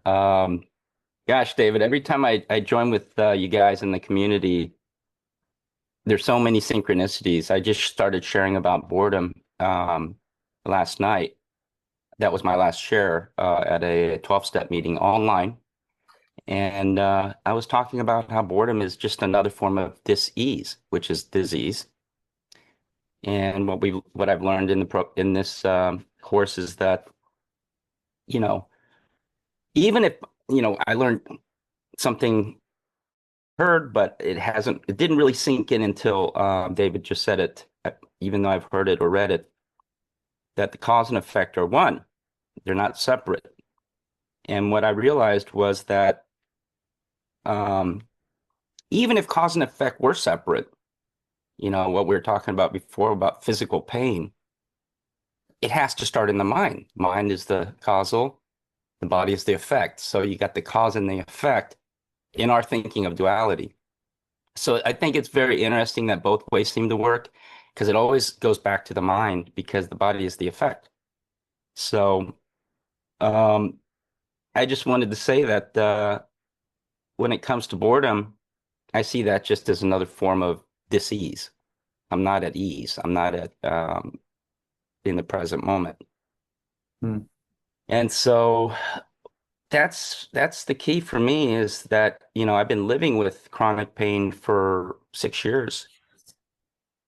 This ease has diminished significantly, and I see it more as aches and less of pain, and I'm just flowing with it, not putting too much on myself. And thanks, Jason, for being such a great example of how to apply the metaphysics to my life, because I'm starting to see this world more and more virtually, kind of like we're looking at each other now virtually, I mean, I see you guys, I see David's round, shiny head, and both of you, Jason and David, have round, shiny heads.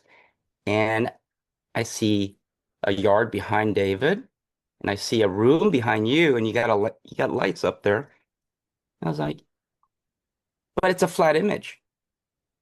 There's no three-dimensionality here. This is the brain telling me it's a three-dimensional image. It's not really, it's flat. Put your hand on the screen, it's flat. That's not an example how the brain can project images. I don't know what it is, you know. Even in this projection, we can see that it's a two-dimensional image, really, but my brain is seeing it as a three-dimensional image. It's all an illusion. I mean, it's all what we call magic, but it's fascinating. That's it. Thanks.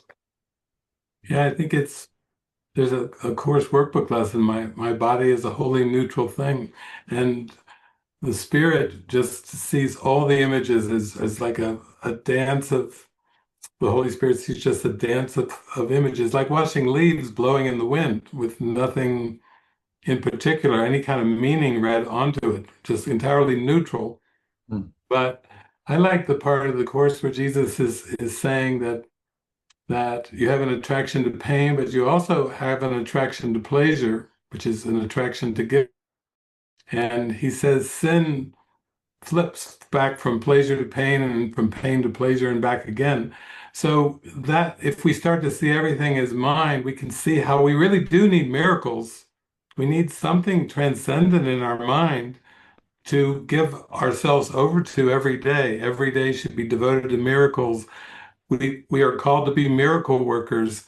We're called to be habitually miracle minded and talk about going for the solution, giving our mind over and letting Jesus perform miracles through our mind and strengthening our miracle mindedness. That seems to be a pretty obvious way, because certainly to the ego, pain and pleasure seem to be opposite. And Jesus is saying, well, they actually aren't opposites because they both serve the same purpose.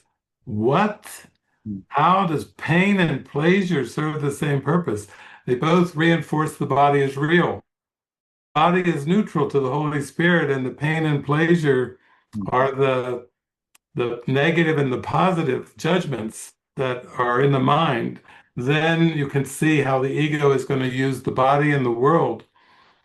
Oh, like you have digitally a flat, beautiful sunshine behind you coming through the rocks. No, why is it beautiful? You know, why is it psychologically or physically beautiful? But these are very deep dynamics to start to come back to that non-judgment. I do not know what anything is for, and so I will not interpret it. That's like an opening in the mind when we don't try to interpret something positively or negatively, but we just say, show me how to forgive instead. So thank you for what you shared. Hi, Solveig. Okay, Ruben's hi. I don't have many words, but I do have a strong. I felt something really strong when I watched that clip, and even in the beginning, like this, putting boredom together with disgust, that just kind of hit me. Like, wow.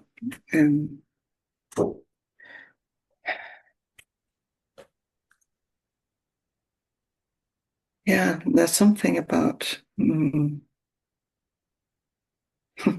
for me, there's something of a moment like this, avoiding as an ego thing and stepping back as more like a spirit thing.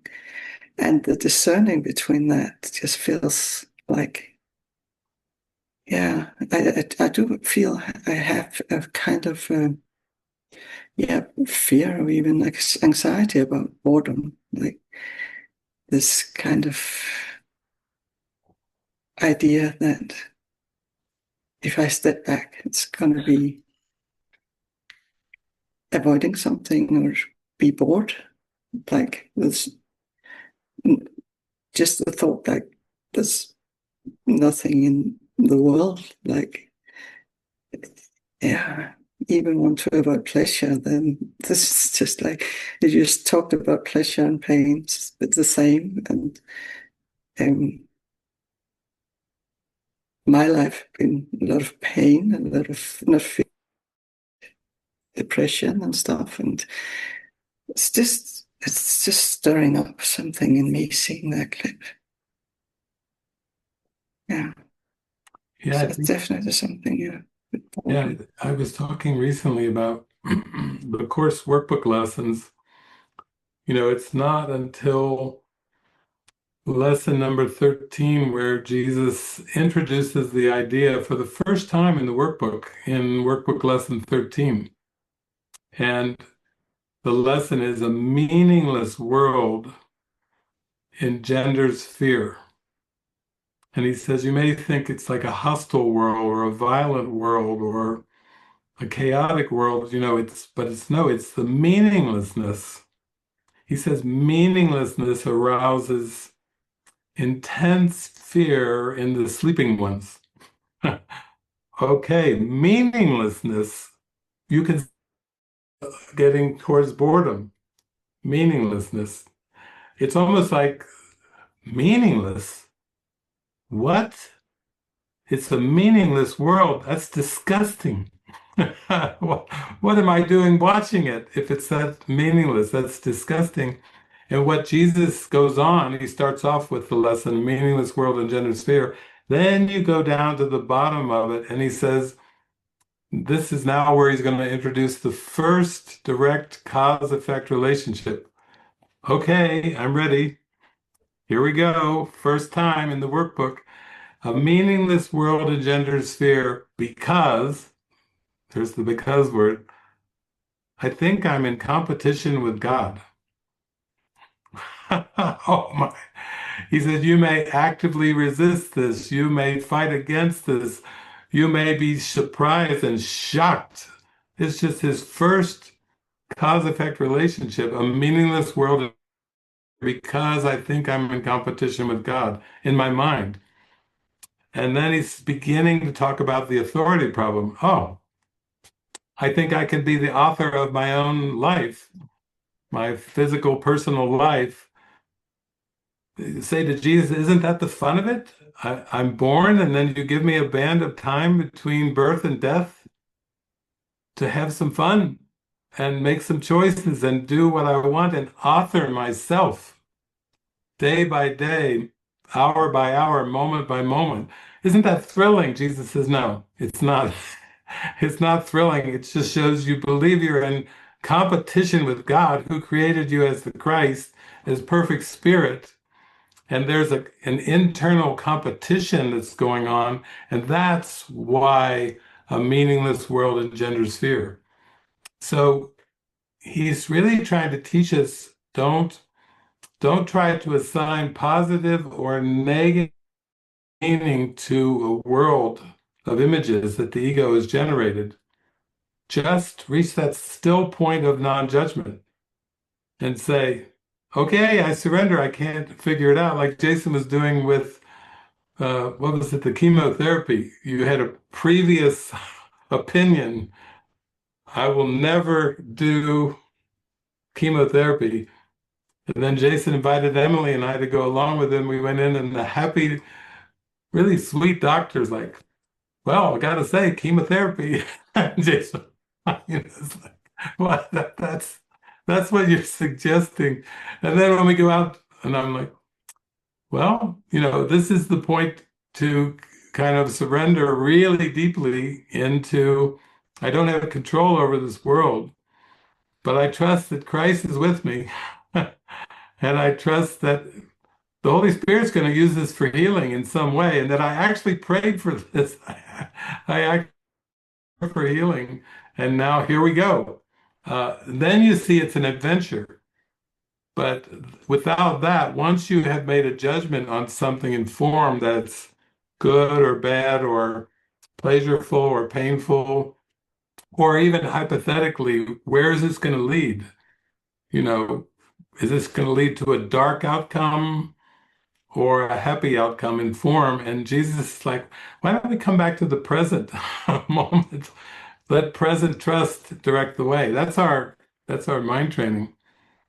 So I think that you're just starting to see in terms of your experiences and your memories, like, oh, Solveig has gone through these depressions and painful psychologically painful periods, and then it wouldn't even surprise you that at time you would feel disgust about that situation, and then perhaps even a milder form.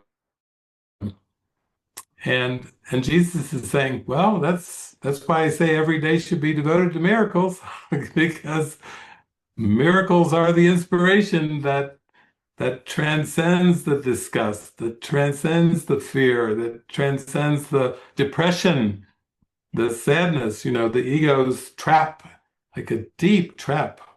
The human condition seems to be a deep trap. But the good news is Jesus is saying there is no death. And even when there seemed to be the appearance of death with his good friend Lazarus, he just went and he stuck his head in the grave and said, Lazarus, come forth. And he did. he couldn't resist the Christ. it was too strong. He'd already overcome the belief in death. So that it's very deep, but I'm so glad you're sharing this, because boredom is something I think that is a thing that human beings deal with that, and they don't really link it with their thoughts. Like, okay, my boredom is a result. I can be hurt by nothing of my thoughts.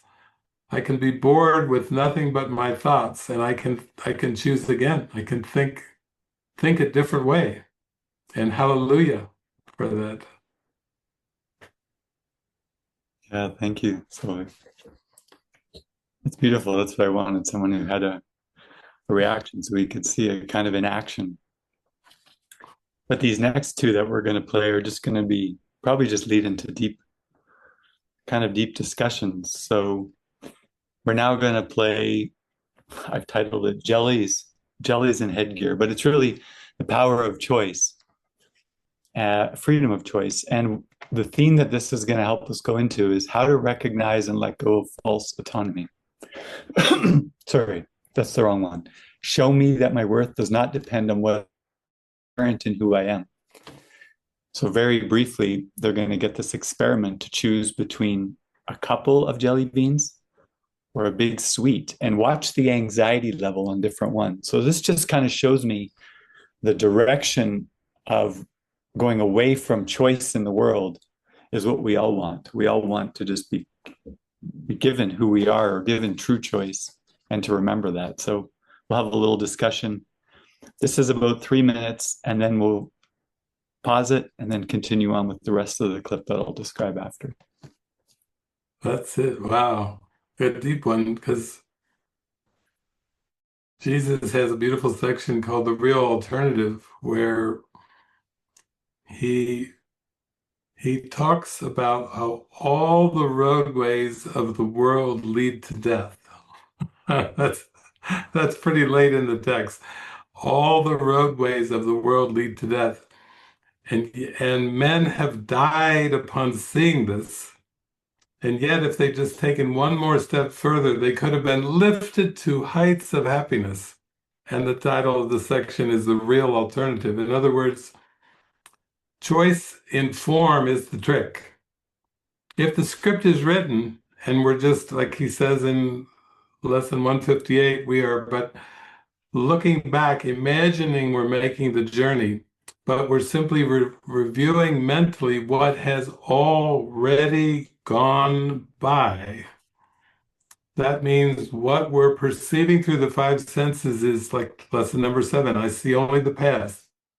Always perceiving through the five senses, sights that are the past, sounds that are the past, smells that are the past, tastes that are the past, and touch that is the past. It's all past memories. And what Jesus is trying to teach us is you can't choose among the past and expect there to be a significant change. You have to change your mind about your mind, which is change your purpose for the world. And forgiveness is that new purpose. It's also, I see Jason there, Jason Kim, with the 12 steps programs, the 12 steps, the serenity prayer. I always say, people tell me the course is so complicated. It's so big, 31 chapters, 365 lessons. and then you've got a manual for teachers and a clarification of terms. Couldn't it be simpler? I said, well, yeah, the Serenity Prayer. That's the course. The Serenity Prayer. What I can change, and the wisdom to know the difference. So, if everything in form, all the specific choices that seem to be part of the human condition, are all the same, and then you may say, well, that's no choice at all. If I'm choosing the same no matter what I'm choosing, that's tricky. That's insane.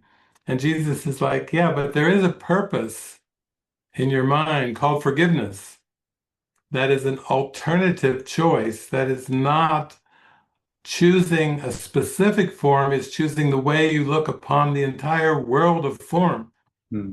The entire world of form from a holistic perspective. And that is a choice that sets you free, that sets your mind free. And so that kind of combines the Serenity Prayer, the script is written, also the line I've been sharing a lot recently, there is no freedom from what must occur, Hmm. and if you are wrong. That's the line from inside the text. There is no freedom from what must occur, and if you think there is, you are wrong. That's Jesus at his height of simplicity. So he's really starting to say, go inside, be silent, and go back into your alignment with the source. And remember that I and the Father are one. Remember that you are one. God is the cause, you're the Christ, the effect, and that's the only realization, the only lesson that there is to remember that. Remember the fact of cause and effect. That's it. It's pretty strong. This line you just said, there is no freedom from what must occur, is the perfect setup for this final part of this clip. Okay. Because now we're going to see that the script, and it's an experiment where they're asked to hit the button before it lights up. But we're going to see that there's something making the decisions beyond what we're aware of, and that something is the ego. The script is written. So this is a script is written clip, and I'm so excited to have this discussion after this, because when I first saw it, David has never seen any of these, by the way, everybody. He's seeing it first, and this is fresh from the mill, or what they say. Okay, let's go for it. Here we go. Now we're ready to go way down the rabbit hole. You're going to hear things here that you've never heard before. How many of you have seen the Matrix series? The Matrix. And you remember the first Matrix when they take Neo to go see the Oracle? When they take him to see the Oracle? And he's kind of nervous, but he goes in to see the Oracle, and the Oracle seems to be talking to him from a very high, all-knowing state of mind. And then she says to him a line, and don't worry about the vase. Don't worry about the vase. And then he turns and he knocks the vase over. And he's like, and he's wondering what is going on here. And she says, what's really going to bake your noodle is, would you have broken the vase if I didn't mention, don't worry about the vase? You see how deep that is?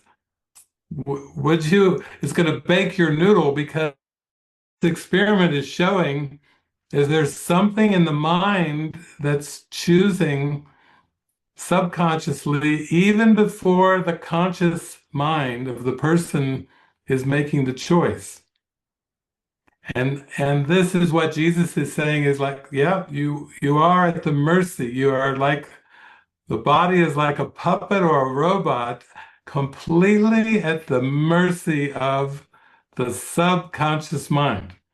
Well, that'll get us interested in looking more into the subconscious mind, because who here likes to feel like a robot?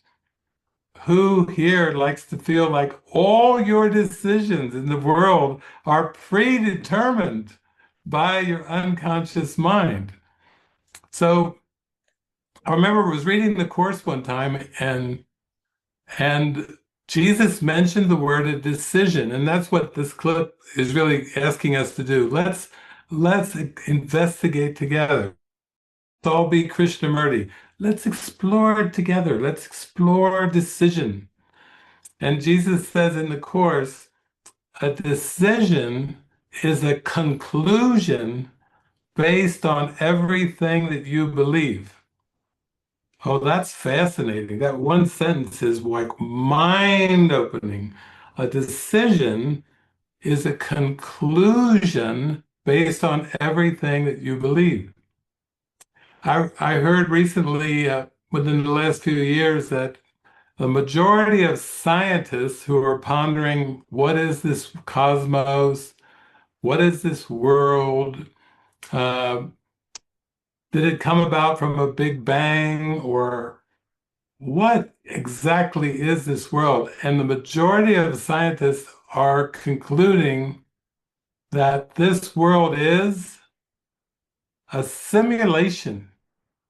Isn't that interesting that the majority of scientists, and everybody was talking about the Matrix, what is the Matrix saying? The world is a simulation. So if the world is a simulation, then the next question for the scientists is who's running the simulation? And they think it's some future self, some advanced being that is playing with all the humans. I was like playing with ants with a magnifying glass or something, with the sun. So, and Jesus does say, if you really want to explore decision even deeper, then you go into the rules for decision. Everybody remember the rules for decision at the back of the book. And he says, decisions are continuous, but you're not aware of many of the ones that you're making. That's huge too. They're continuous, but you're not aware of the ones that you're making. In other words, some of them, and a lot of them, are subconscious. And that fits with his idea that decision is a conclusion based on everything you believe. So what you start to realize is this world is like the Matrix, but it's just an outpicturing of beliefs. And some of the beliefs are that our identity is a body, personality identity. And some of the beliefs are that this body, personality can make actual decisions instead of just reflecting subconscious decisions that have been already made. Talk about the land of the robots. And that's why Jesus is saying you have to practice the mind training of A Course in Miracles. First, nothing I see means anything. He's teaching us from the very beginning, don't read meaning into what you're perceiving with the five senses. That's the second lesson. I have given everything I see all the meaning it has for me. The ego has given everything I perceive with the five senses all the meaning it has. But we're talking about the script is written. So what Jesus is saying is this world is just nothing more than a pictorial representation of the past. You believe in the past. You believe in the ego. And everything you witness is part of the past. And even decisions that you still think are yet to be made in your physical personhood lifetime are already made. They're already programmed. Yeah, like Carolyn Mace said, before you seem to come into this body and world, you have contracts. Contracts that you made before you came.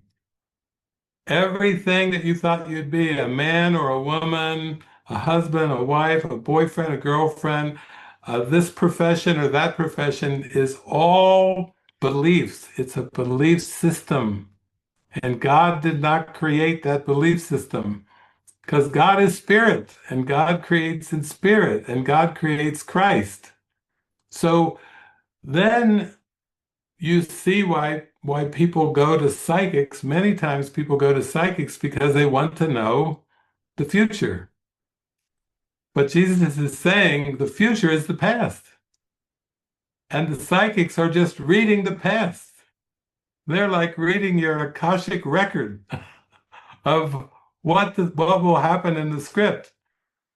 But Jesus is like, who cares? It's just bodies. What you really need to learn is forgiveness.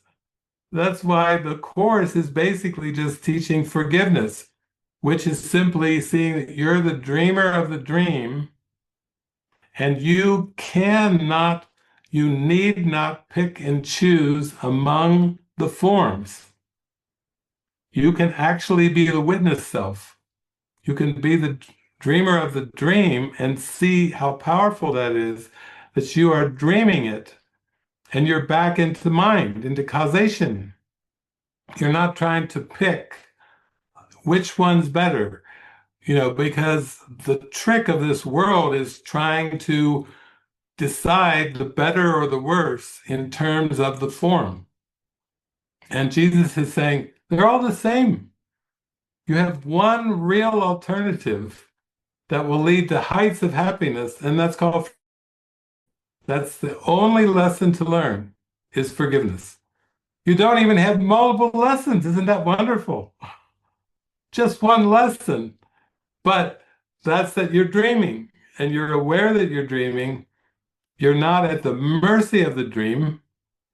It doesn't matter what seems to happen in the dream, because it's all part of a prearranged plan. And you just have to pull your mind back to the point of seeing that you're dreaming it. If you're dreaming it and it's all simultaneous, then where's your problem? If you're dreaming a dream and it's all happening simultaneously, where is the problem? You don't have any guilt over the seeming roles that you're playing. You don't have to say, is this a good role or a bad role? Because, yeah, it's a role. Which Amanda writes a lot of times, the adventures of the serial adventures of Amanda, which is a comedy show. But actually, the reason it's a comedy is because there is one that is in the mind that is real and true. That's what the revelation shows, is there is just one of us. And that one of us remains the same. It's the same mind. It does not identify with any of the particulars or the roles, because it realizes that they're all the same. It wouldn't matter what you choose. And even actors like Jim Carrey or Richard Gere, when you hear them talk, they say things like, oh, I'm so glad I got to be an actor, because I see that all of the parts are the same. And I'm grateful that I could play the part of, say, Jim Carrey, but that's not who I am.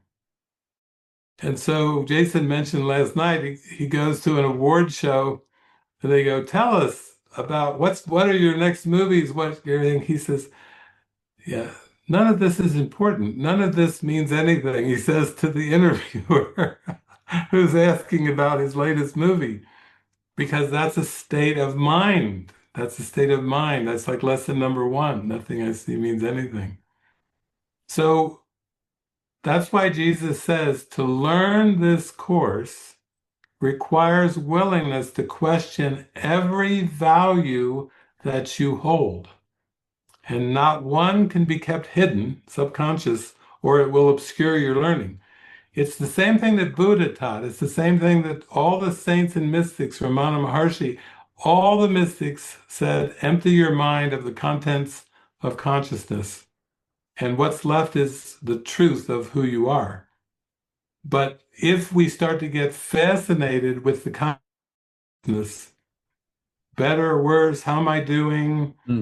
How long will this take for me to reach enlightenment? You see, it's like trying to solve something from a wheel that's spinning.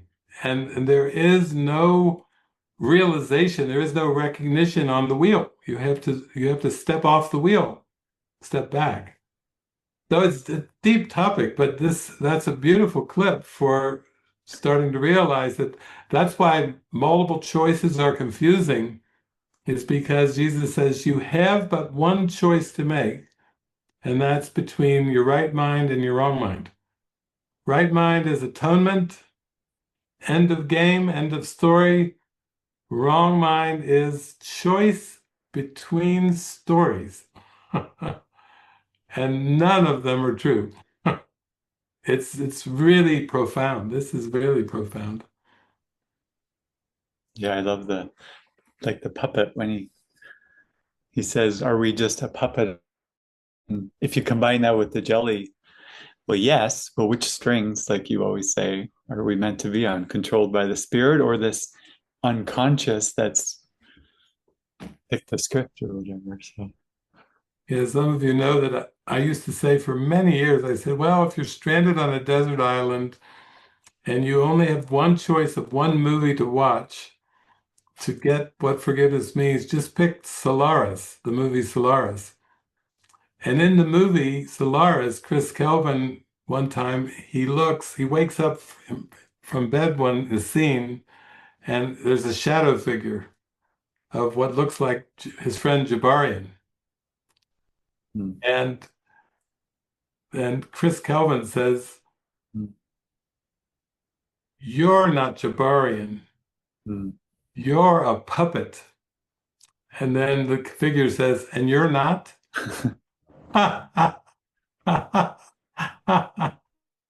Classic lines from Sabaria.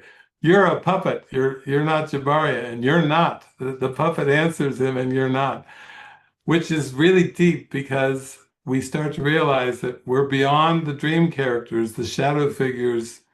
We are vast. Our mind is vast as the Christ mind, but we have to realize the trick of decision and the trick of time and simultaneity before we can experience joy.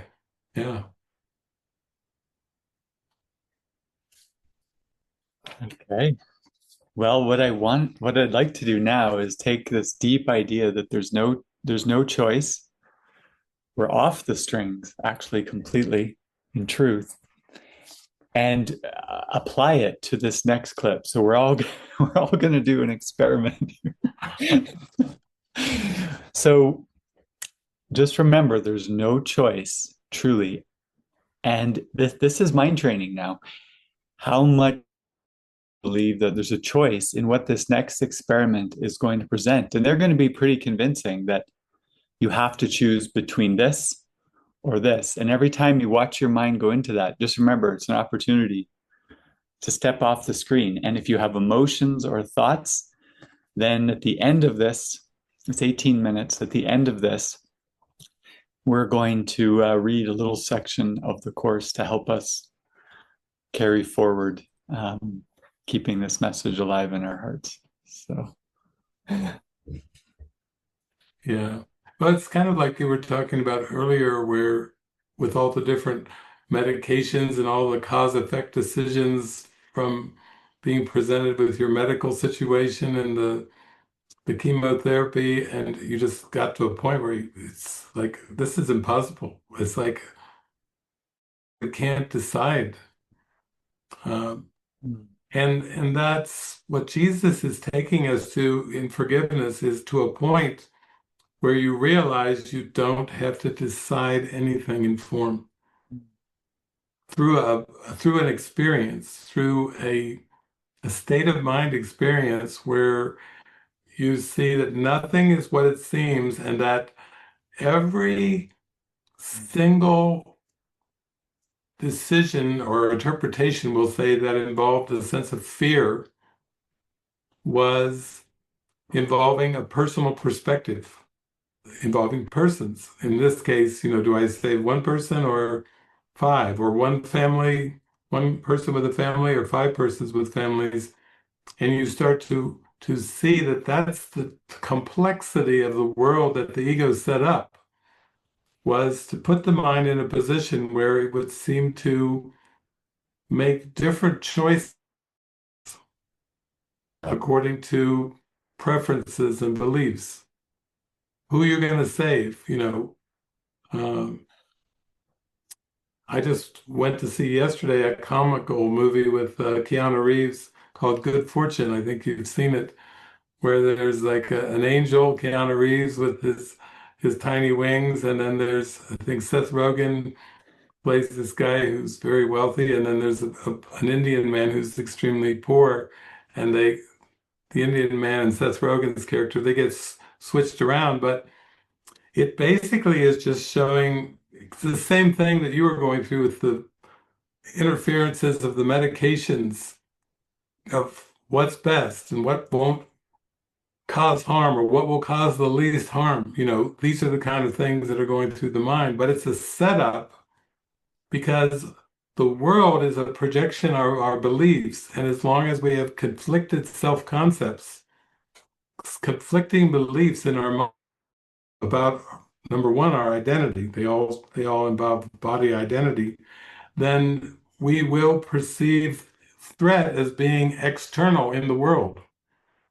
And yet the only solution is to come back. Imagine if you had all of history, all of time, all of the people, places, things of all of history, and they were all little specific tidbits, data, and then you had to start to pick and identify with certain ones and certain things, and then the pressure comes in to protect those ones or those things.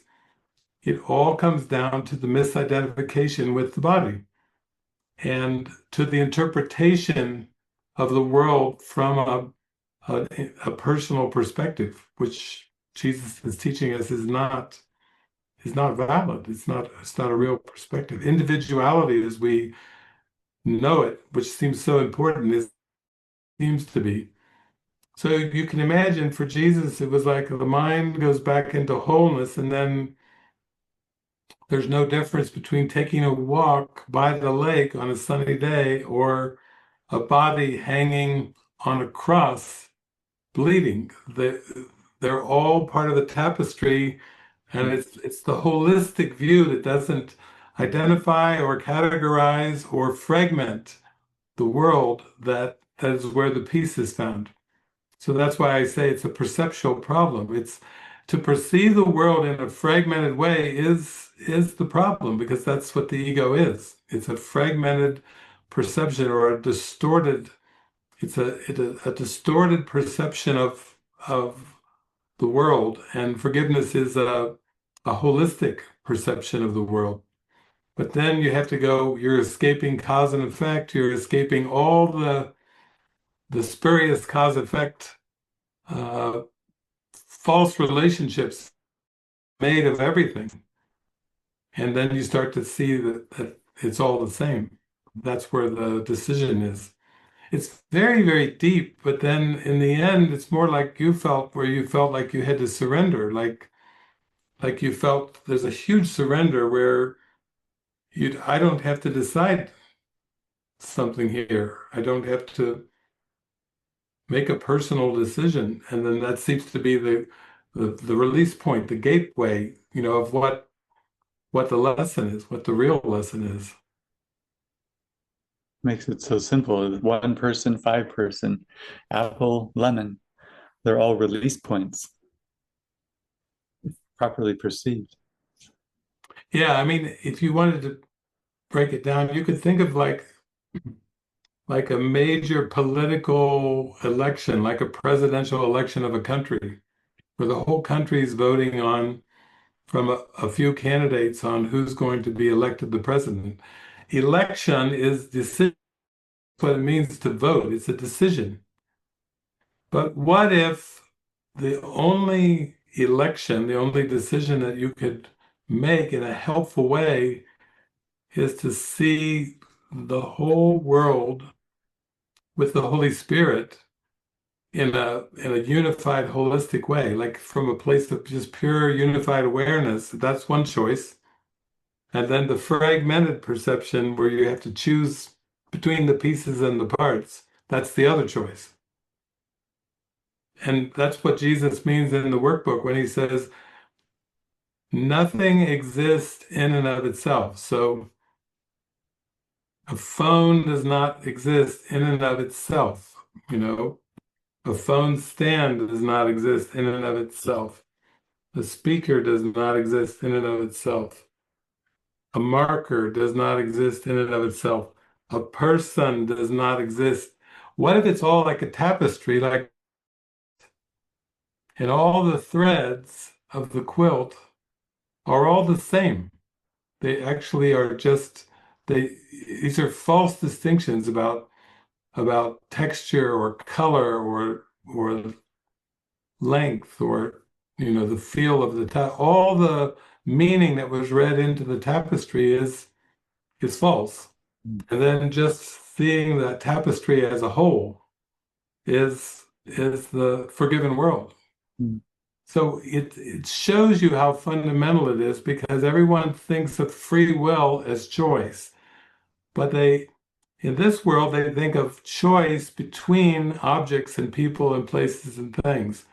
You choose this color over that color. You choose to go to this restaurant over that restaurant, have this partner over that partner, have this job over that job. It seems to be a maze of choosing between pieces. And Jesus is telling us those fragmented pieces that you're choosing between in reality aren't there.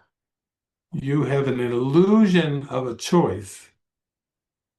And you can't know your free will as God's will, as spirit, until you recognize choice for what it is. And also, Jesus is very practical. So it'd be like, well, that's like, thanks. You're giving me like the ultimate thing, and I have no idea how to make that choice. And Jesus is saying, yeah, you don't, but you can pray and be guided.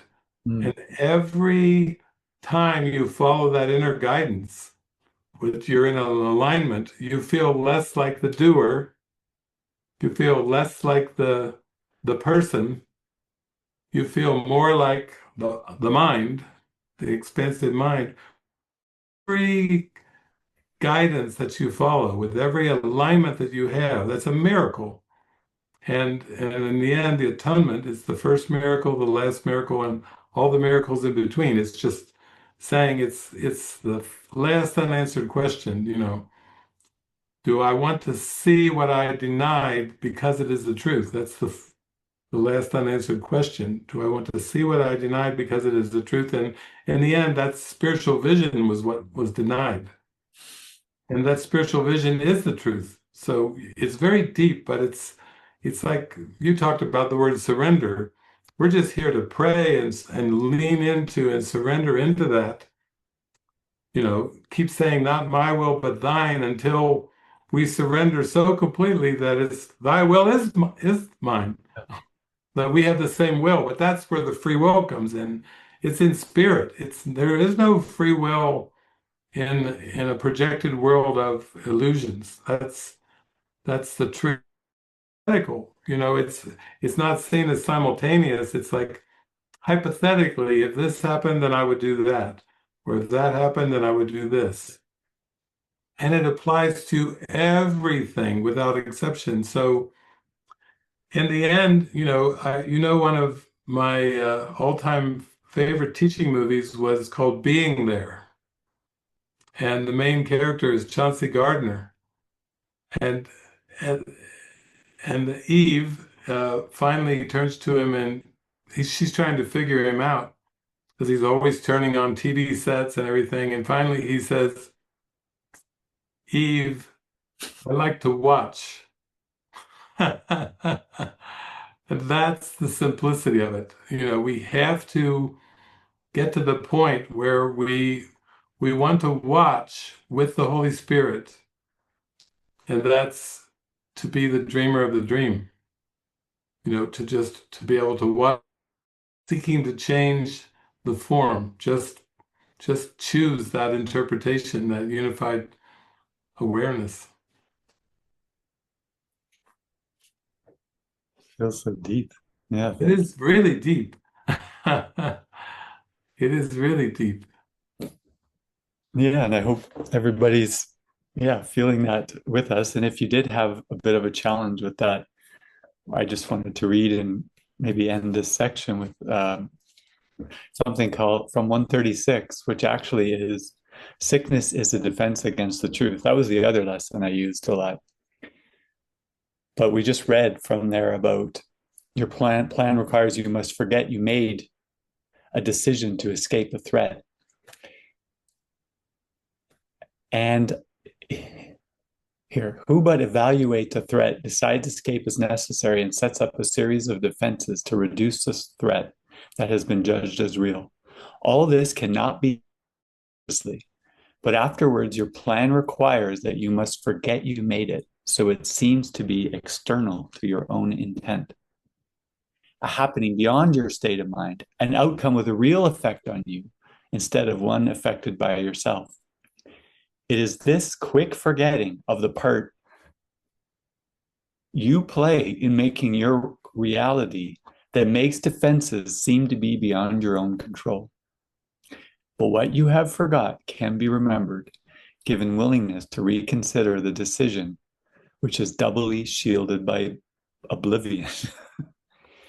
Your not remembering is but the sign that this decision still remains in force as far as your desires are concerned.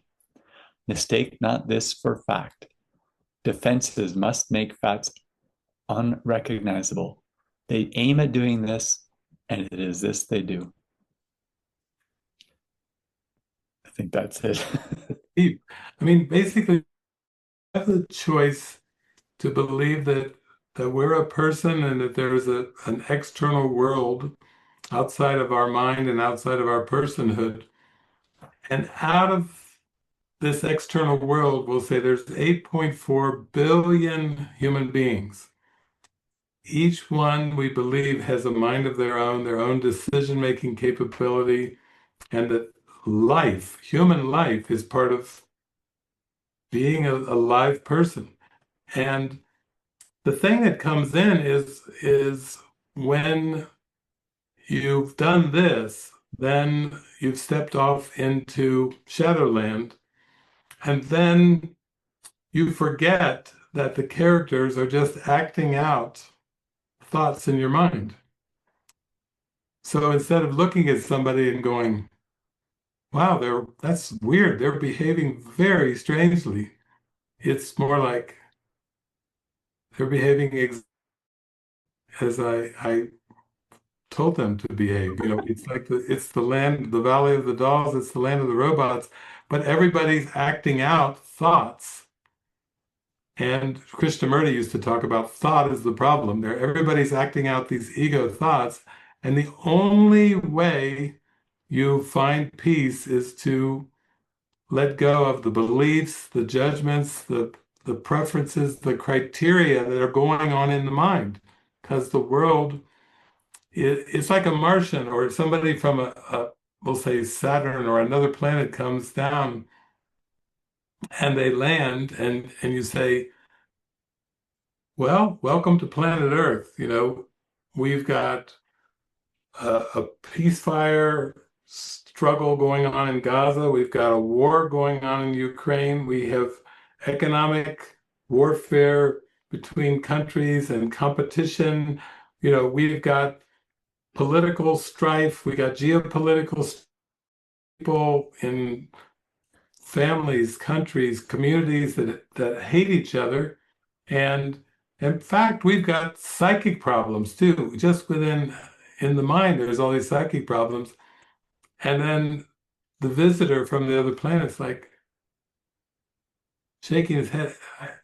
I don't understand anything you said. None of that computes. It's all part of a fictitious, fragmented construct that's all just made up and make believe. And none of it makes sense unless you have a past reference or a past belief.